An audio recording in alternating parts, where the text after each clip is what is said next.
मंडळी, पूर्वी काळी असा काळ होता की त्यावेळेस एका पुरुषाला 2 बायका सुद्धा असायच्या.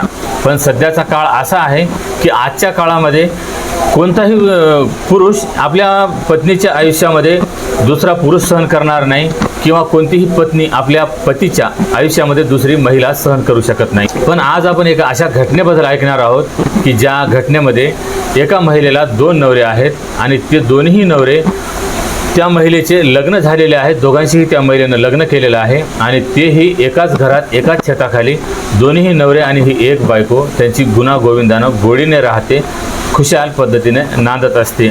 आणि या दोघांनाही आता 3-4 मुलं आहेत आणि हे 4ही मुलं एकाच छताखाली 2 पित्यासोबत एका आईसोबत राहत असतात. आता काय आहे हा संपूर्ण प्रकार हेच आपण या व्हिडिओमध्ये सविस्तर पद्धतीने जाणून घेऊया. त्यासाठी हा व्हिडिओ शेवटपर्यंत नक्की बघा. नमस्कार मंडळी, स्वागत आहे तुम्हा सर्वांचं पुन्हा एकदा आपल्या मराठी यूट्यूब चॅनलमध्ये. तर मंडळी, घटना आहे उत्तर प्रदेश राज्याचा एक जिल्हा आहे संत कबीरदास. या जिल्ह्याचं एक गाव आहे आणि या गावामध्ये कुटुंब राहत होतं. ज्या कुटुंबामध्ये 2 भाऊ होते, रामवर्ण रामशरण.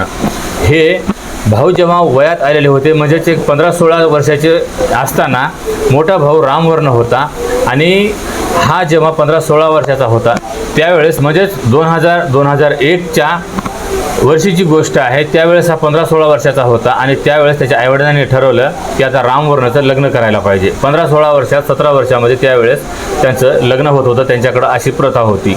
आणि त्यानंतर मग जवळच्या शेजारच्या गावची एक मुलगी यांनी पसंत केली, जिचं नाव होतं अनिता गोरखपुरिया. या मुलीसोबत रामवर्णाचं लग्नही लावून देण्यात आलं.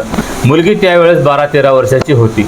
जेव्हा या दोघांचंही लग्न झालं त्यावेळेस या दोघांनाही असं एवढं काही समजत नव्हतं, असं त्यांचं म्हणणं आहे की पत्नी कशाला म्हणतात, पत्नीमध्ये काय संबंध असतात, पती पत्नीमध्ये काय व्यवहार असतात हे यांना त्यावेळेस काही कळत नव्हतं. फक्त रामवर्णाला एवढं कळत होतं की पत्नी घरामध्ये आल्याच्या नंतर आपल्यावर एक जबाबदारी आलेली असते, तिचं पालनपोषण करण्याची, तिचं उदरपोषण करण्याची. आणि आता लग्न झाल्यामुळं घराची जी जबाबदारी होती याच्यावर आलेली होती. आईवडीलसुद्धा आता म्हातारे झालेले होते आणि त्यानंतर मग आता यानं ठरवलं, गावामध्ये योग्य तर असं काम मिळत नव्हतं आणि शेतामध्ये मिळावं तेवढं उत्पन्न मिळत नव्हतं आणि त्यामुळेच हा कुठंतरी बाहेर शहरामध्ये जाऊन काम करण्याचा विचार करत होता. आणि त्यानंतर पत्नीसुद्धा आता लहान होती. त्यावेळेस दोघांनाही असं काही आवश्यकता नव्हती की एकमेकांनी सोबतच राहावं. दोघांनाही याच्याबद्दल काहीही असं ज्ञान नव्हतं की पती पत्नी एकमेकांना सोडून राहू शकत नाहीत. त्याच प्रकारे हा आपल्या पत्नीला घरी आपल्या आईवडिलांजवळ ठेवून हा मुंबई शहरामध्ये निघून गेला. तिथं गेल्याच्या नंतर हा कामधंदा काही जरी तिथं करत होता आणि ज्यावेळेस हा तिथं जाऊन छोटी मोठी नोकरी करायला लागला त्यावेळेस हा अधूनमधून कधीतरी कोणाच्या हातानं एक चिठ्ठी लिहून आपल्या घरी पाठवायचा, पत्र लिहून पाठवायचा. आणि त्यानंतर ते पत्र 6 महिन्यांनी, वर्षभरांनी यायचं, तर कधी पत्र ते घरी येऊन पोहोचतही नव्हतं. आणि जेव्हा आईवडील त्याला पत्र पाठवायचे तर ते पत्रसुद्धा त्याच्यापर्यंत कधी 6 महिन्यांनी पोहोचायचं तर कधी पोहोचायचंही नाही. अशा प्रकारे त्यावेळेस पत्रव्यवहार होत होता. आणि जो हा रामवर्ण होता हा आता कामामध्ये एवढा मग्न झाला आणि त्यावेळेसची अशी परिस्थिती होती की कोणते वाहन नव्हते किंवा कोणतं काही असं साधन नव्हतं की ताबडतोब आपल्या घराकडं परत यावं. त्यावेळेस अशा काही सुखसुविधा नव्हत्या. त्यासाठी हा मुंबई शहरामध्ये कामामध्ये व्यस्त राहिला आणि आता कुटुंबियांना घरी चिंता वाटत होती. त्याचं एकतर पत्र येत नव्हतं किंवा तो सुद्धा घरी येत नव्हता. कुटुंबियांना वाटत होतं की आता रामवर्णसोबत काय झालेलं आहे, काय त्याच्यासोबत काही अघटित तर नाही घडलं, त्याच्यासोबत असा काही अपघात तर नाही झाला, तो मरण तर नाही पावला. अशा प्रकारचा आता आईवडिलांच्या मनामध्ये, नातेवाईकांच्या मनामध्ये विचार येत होते.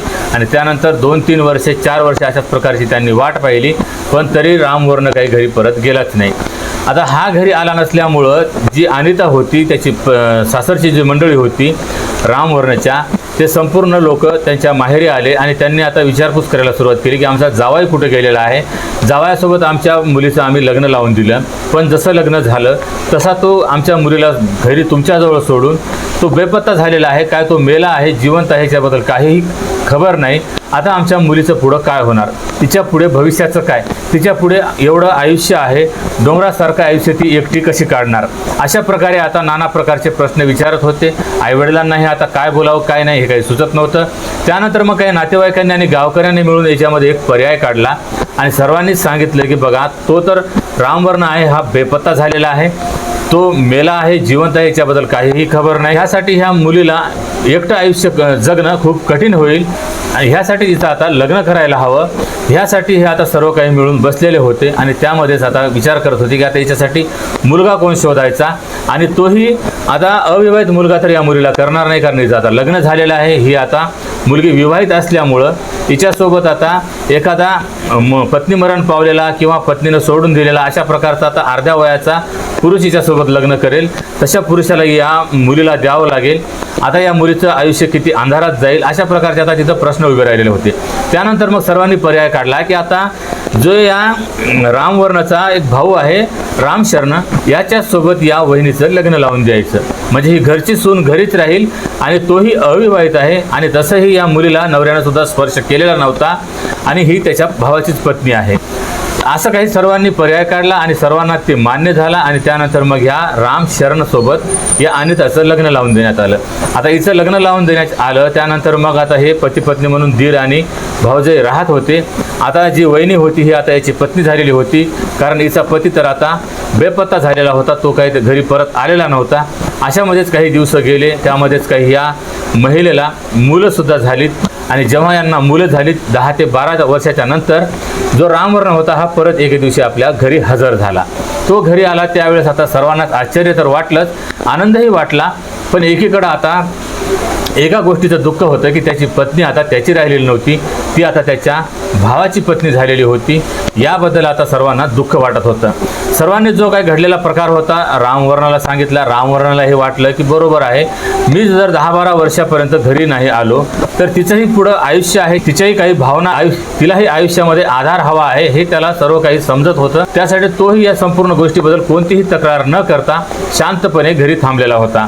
आता ह्यामध्येच मग आता पत्नीला वाटत होतं की तिचं जसं नवऱ्यावर पहिल्या नवऱ्यावर ज्या प्रकारे प्रेम होतं ते प्रेम आता अजून तिचं कायम होतं आणि इकडं आता दिरावरही त्याच प्रकारे तिचं प्रेम जडलेलं होतं। एका प्रकारे आता ही दोन्ही पुरुषांची पत्नी झालेली होती, एक तर याच्याकडून तिनं घटस्फोट घेतलेला नव्हता किंवा तो वारलेला सुद्धा नव्हता, ह्यासाठी ही महिला आता त्याची पत्नी होती। या सर्वांनी मिळून मग आता एक पर्याय काढला की आता करायचं कसं।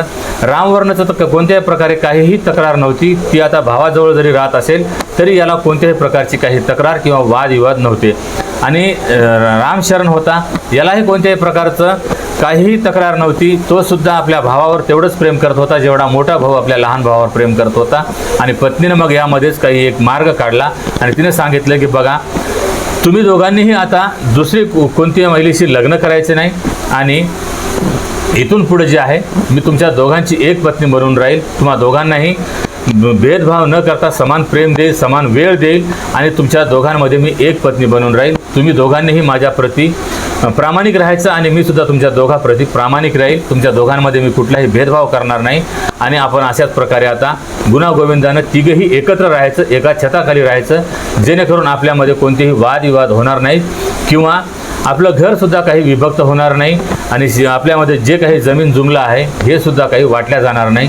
असं आता या महिलेनं संपूर्ण जो होतं हे त्या दोघांनाही समजावून सांगितलं, दोघांनाही ते पटलं आणि त्यानंतर या तिघांनीही निर्णय घेतला की आपण दोघाही भावांमध्ये एकच पत्नी ठेवायची आणि तिच्यासोबत दोघांनी राहायचं, कोणत्याही प्रकारची काहीही तक्रार नाही। अजूनही बरेच दिवस झाले, दोघांनाही आता 4 मुलं झालेली आहेत आणि हे जे मुलं आहेत त्यांच्या मागं वडिलांचं नाव जेव्हा लावलं जाते तेव्हा दोघांचंही रामवर्ण आणि राम शरण असं नाव लावलं जाते असं मीडियाशी बोलताना सांगत आहेत।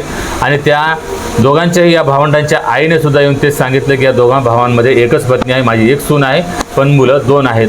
पण हे आमचं जे कुटुंब आहे हे संपूर्ण कुटुंब कोणतेही वादविवाद न करता एकत्र गोडी गुलाबीने राहत असतो, दोघांमध्ये कोणत्याही प्रकारचा काही वादविवाद नाही। तर मंडळी, ही संपूर्ण घटना तुम्हाला ऐकवण्यामागचा उद्देश कोणाच्याही भावना दुखावणे किंवा कोणालाही बदनाम करणे हा नसून फक्त अशा घटनांपासून तुम्हाला सतर्क करणे, सावध करणे हाच आहे। आणि या संपूर्ण घटनेबद्दल तुमच्या प्रतिक्रिया कमेंटमध्ये अवश्य कळवा आणि जर हा व्हिडिओ ही माहिती आवडली असेल तर व्हिडिओला लाईक आणि चॅनलला सबस्क्राईब करायला विसरू नका। तर भेटूया पुन्हा एका अशाच नवीन व्हिडिओमध्ये, तेव्हा सतर्क राहा, सावध राहा, सुरक्षित राहा। जय हिंद, जय महाराष्ट्र।